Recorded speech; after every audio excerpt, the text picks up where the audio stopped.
Welcome to Happy, Healthy, Whole, and Rich, where faith meets action and transformation is non-negotiable.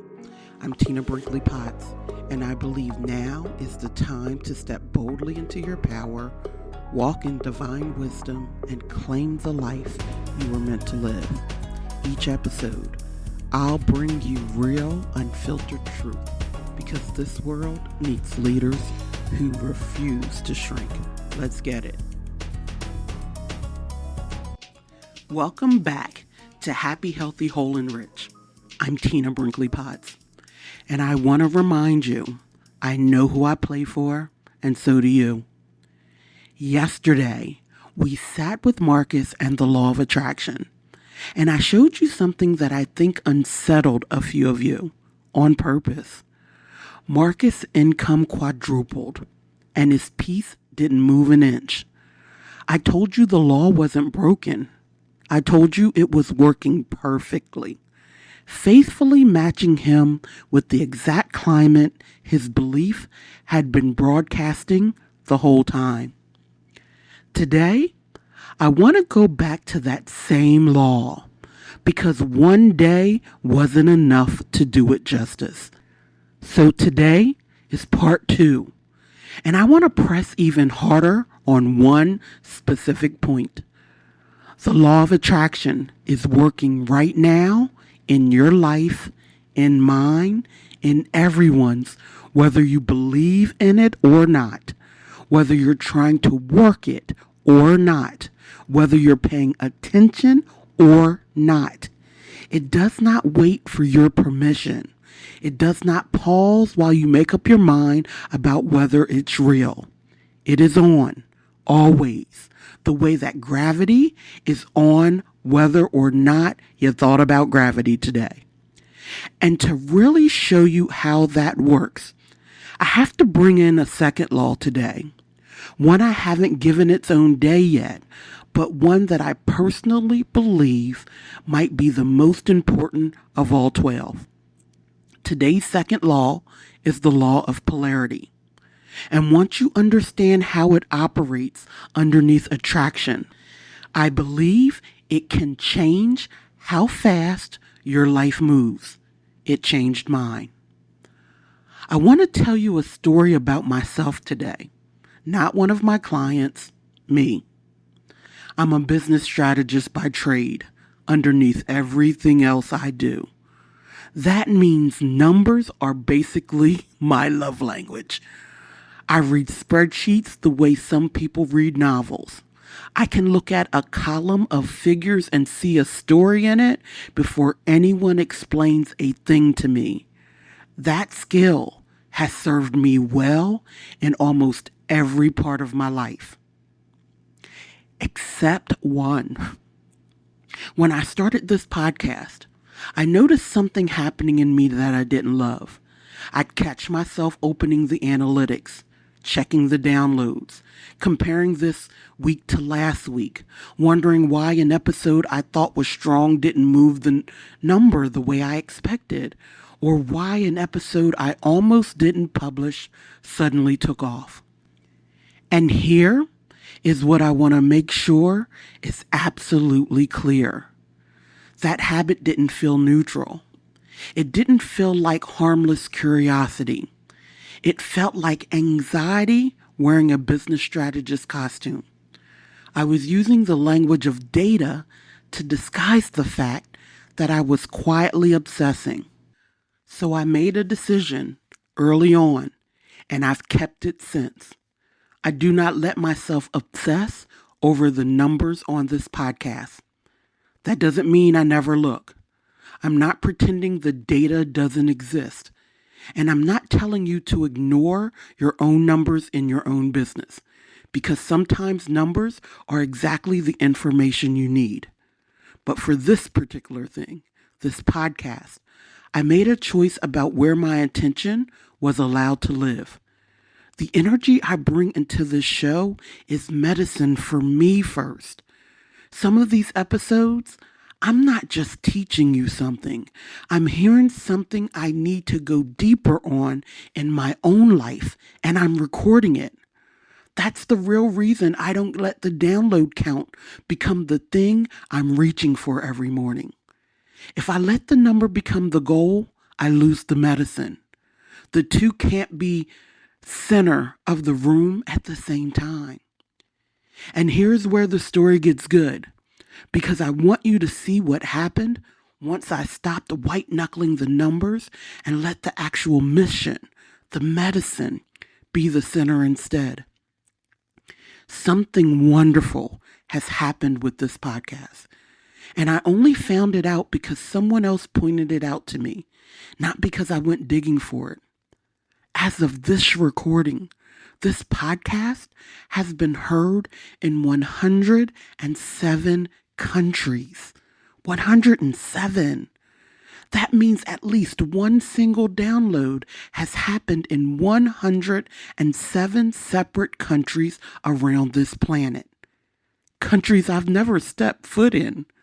Countries I probably won't ever visit in my lifetime. And yet my voice, this voice, saying these words, teaching what I've walked through and what my clients have walked through, has reached there, has landed in someone's ears in a place I couldn't find on a map without help. I didn't chase that number. I didn't build a strategy around cracking 100 countries. I wasn't refreshing my dashboard hoping to watch that figure climb. I was doing the opposite of chasing. I was pouring energy into the depth of the teaching and trusting the reach to take care of myself. And the reach did something I couldn't have engineered on purpose, even with my strategist brain fully engaged. That's not a coincidence to me. That is the law of attraction, working exactly the way it works when polarity is pointing the right direction, towards the medicine, not towards the metric, towards what I'm actually building, not towards the anxious tracking of whether it's working. I want to tell you the part of this I almost didn't say. There have been absolute seasons in my business, not this podcast, other parts of it, where I did the opposite of what I just described. I anchored into what wasn't working instead of what was. I had stretches where I was so focused on the client who didn't renew, the launch that underperformed, the number that wasn't moving fast enough, that I couldn't have told you a single thing that was actually going right in the same week, even though good things were happening right alongside the disappointing ones. I was standing in a room with two ends of the stick right in front of me, and I kept both hands wrapped on the wrong end. Turn with me to Ecclesiastes 3:1 and 5. To everything there is a season, and a time to every purpose under the heaven, a time to embrace and a time to refrain from embracing. I used to read this passage and think it was mostly about timing, waiting for the right season for the right thing. And it is about that. But sitting inside today's teaching, I hear something else in it too. This passage is naming pairs, a time to plant and a time to pluck up, a time to weep and a time to laugh, a time to keep silence and a time to speak. Scripture is showing us right here that opposites are not enemies of each other. They are partners, building into the very structure of existence, each one giving the other its meaning. You cannot understand a time to embrace without a time to refrain from embracing, sitting right next to it. One defines the other. That's polarity, written into the wisdom books thousands of years before anyone gave it a name. I also want to bring in Philippians 4:8.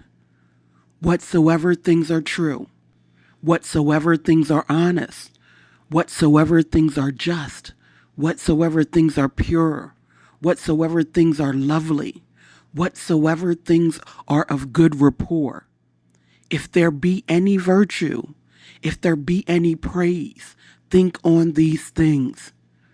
Notice the instruction. Paul doesn't say pretend the negative doesn't exist. He doesn't say deny what's true just because it's uncomfortable. He says think on these things, meaning direct your sustained attention, your dwelling, your meditation toward one end of the stick on purpose.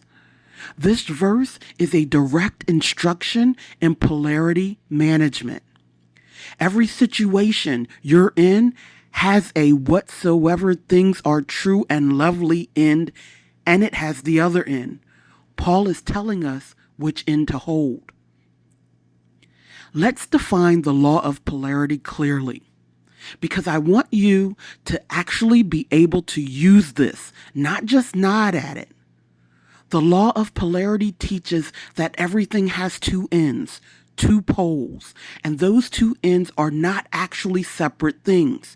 They are the same thing at different points along one continuum. Hot and cold are not two different phenomena. They're 2 points on the same scale of temperature. Love and fear are not opposites fighting for territory in you. They are two ends of the same stick, the same continuum of felt experience. And here's the part that matters most for today. Abundance and lack are not opposites either. They are the same stick, the stick of attention toward money, and you are always, every single day, holding that stick somewhere. The question the law of polarity forces you to ask is never, am I on the stick? You already are. You cannot not be on it. The question is which end your hands are wrapped around. This is why I said at the top of today's episode that attraction is working at all times, whether you want to believe it or not. Attraction isn't a switch you flip on when you decide to manifest something. It is the mechanism by which whichever end of the stick you're holding gets amplified back to you. If you are holding the not enough downloads, not enough clients, not enough money end, attraction doesn't pause and ask if you are serious before it goes to work, matching you with more evidence of not enough. It just works faithfully, immediately, in the direction you're pointed to, not the direction you wish you were pointed to. I love how this gets said in more plain, modern language too. I've heard it put simply as asking yourself, which end of the stick are you focused on? And I think that phrasing is almost impossible to improve on because it's so physical. You can feel it. Picture yourself holding a stick with two ends. On one end says what's working, what's already here, and what I'm grateful is already mine. The other end says what's missing, what hasn't shown up yet, what's still wrong. Both ends are true at any given moment. That's not denial. That's just how existence is built. Both realities present at once. But you only get to hold one end with your full attention at a time. And whichever end you hold is the end that grows in your experience. I want to give credit where credit is due, because I didn't invent the phrase, which end of the stick. That language comes from Abraham Hicks, and I think it's one of the clearest, most physical ways anyone has ever described what I'm trying to teach you today. Abraham Hicks teaches that within any subject, there are always two available thoughts running at once. The thought of what you want and the thought of the lack of what you want. And both are true in the sense that both are available to focus on. You are never without a stick in your hands. You are only ever choosing moment to moment which end of it you are holding onto with your attention. And once you start looking for the same idea in other teachers, you'll find it everywhere, even in places that never use the word polarity out loud. Ernest Holmes actually names it directly. Late in his life, he described the universe as containing a presence and a power that form a dual unity of action and reaction, the polarity from which everything comes. And his practical instruction to students was almost identical to what I'm telling you today. Don't fight the limited condition. Don't argue with it. Don't try to talk yourself out of it through force. Turn entirely away from it, towards its opposite, toward the realization of the health, the happiness, the harmony you actually want to be true.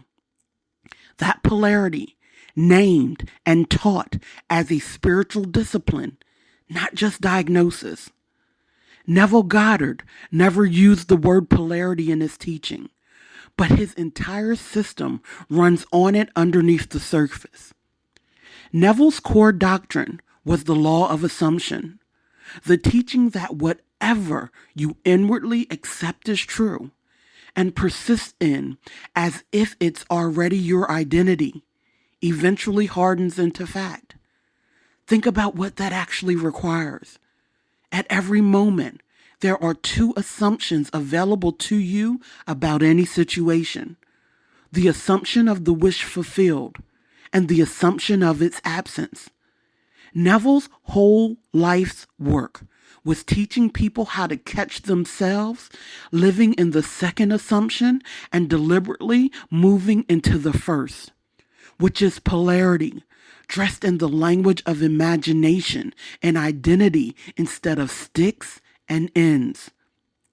Florence Scovel Shinn taught something she called the law of substitution.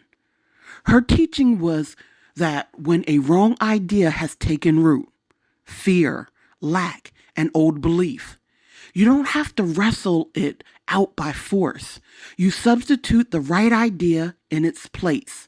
And because it's a substitution and not a subtraction, there's no loss, no sacrifice, no fight required. That is polarity as a practical, almost mechanical move.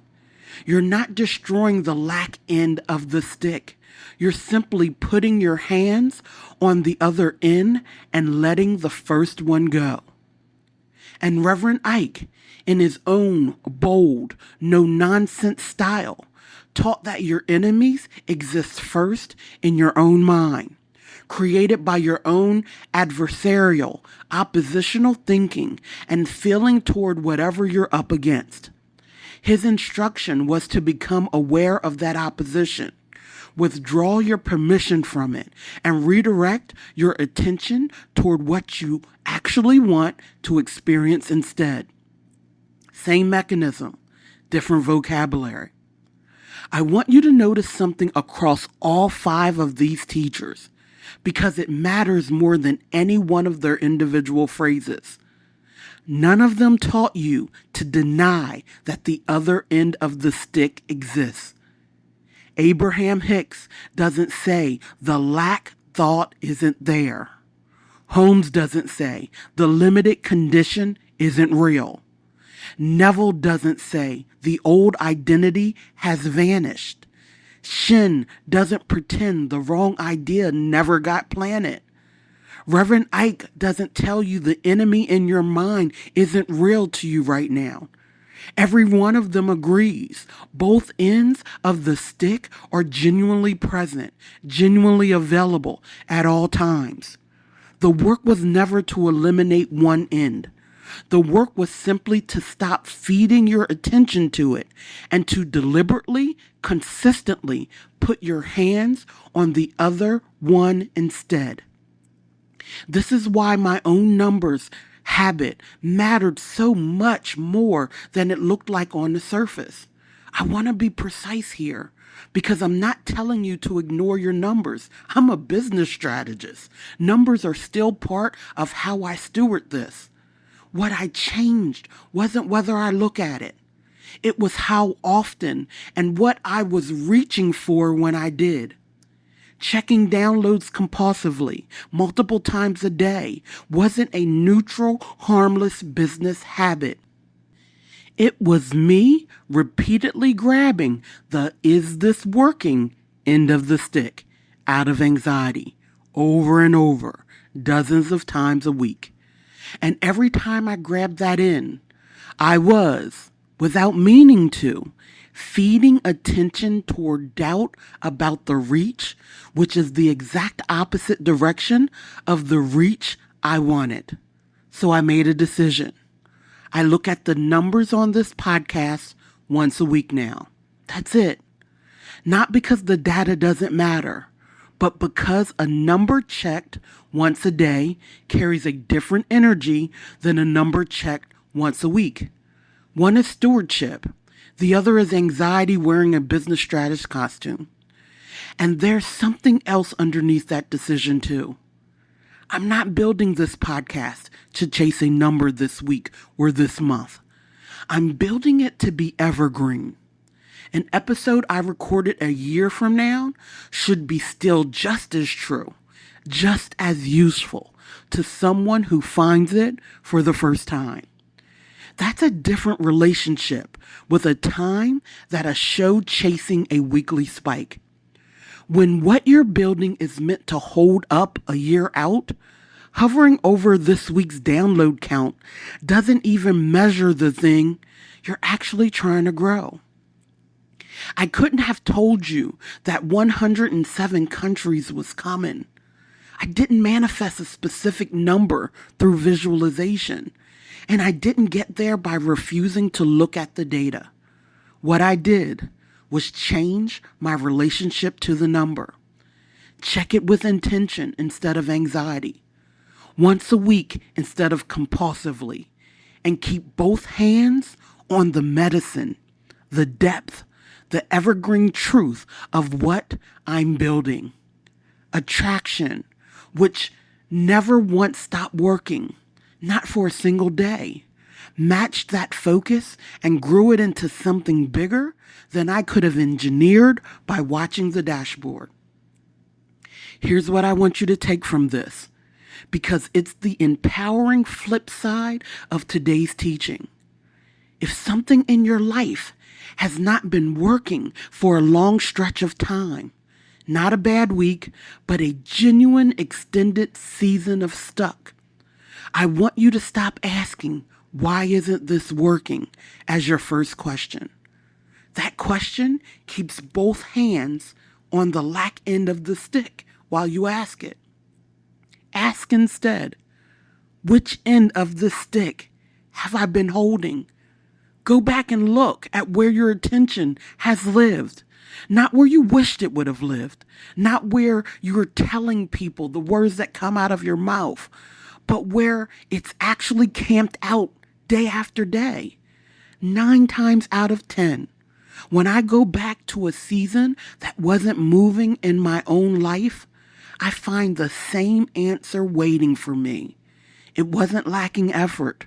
I was gripping the wrong end. Now I want you to sit with me with a pen in your hand for this part. Don't just listen, write. Number 1. What is the one area of my life that has felt stuck for a long time? And if I'm honest, which end of the stick have I been holding my attention on day after day? Number 2, where have I mistaken tracking the numbers or staying realistic for something neutral when it was actually anxiety keeping both my hands wrapped around the lack? Number 3, Philippians 4:8 says to think on whatsoever is true, honest, lovely, and of good rapport. What would it look like this week to deliberately hold that end of the stick in one specific area I've been struggling with? Number 4, what's my version of Tina's 107 countries? a piece of evidence that abundance was already moving, that I missed because I wasn't the one tracking it, because my attention was pointed somewhere else productive. Number 5, if I fully believe the law of attraction was working on me right now, in this exact moment, regardless of whether I've been consciously trying to use it, what would that tell me about the end of the stick I'm holding today? Right until something uncomfortable shows up. That discomfort is usually where the real work is. Here's what I want to leave you with. You have never once been off this stick. Not for a single day of your life. The law of attraction has been working on you this entire time, faithfully, immediately, without asking for permission first. And the only real question was ever which end you handed it to work with. You don't have to manufacture belief out of nothing to change your life. You just have to notice where your hands already are. And if they're wrapped around the wrong end, making the choice to move them. That's it. That's the whole shift. Not more effort, not more hustle, just a redirection of the attention you were already spending anyway. Stay happy, stay healthy, stay whole, and stay rich in understanding that this is all you. So it's time to do right by you. If this episode is stirring something in you, do me a favor. Share it with someone. Let's help someone rewrite the pact they have unconsciously made with lack. I'll see you tomorrow. Same truth, same time, same walk towards more. This is Happy, Healthy, Whole, and Rich, and we're just getting started. If this message spoke to you, don't keep it to yourself. Share it, live it, and let's grow together. Head over to happyhealthywholerich.com for more powerful teachings and join the movement. Remember, your breakthrough is waiting. You have to show up. Until the next time, stay happy, healthy, whole,